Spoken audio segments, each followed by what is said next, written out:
Hi, this is Terrell, graphic recorder and creator of Frame the Message Inc. This is Picture This, the webcast series.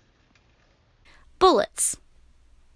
Bullets are a great way to highlight lists or ideas, but who doesn't grow tired of the standard bullet point or hyphen? So here are a few ways to spruce up your bullet points. Check marks. Numbers. X's. Arrows. Tabs. And table tents.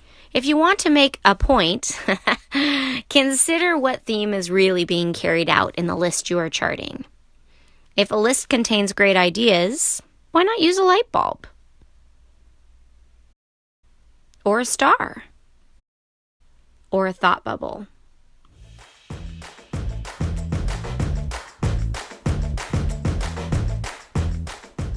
Placing frames and banners around main titles and headings is also helpful to draw the eye to certain sections of your chart. Each of the following examples uses only a series of parallel lines and angles to create a special standout feature for your charts and visuals.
We can put that high school geometry to great use when we put shapes and lines together to make banners and frames.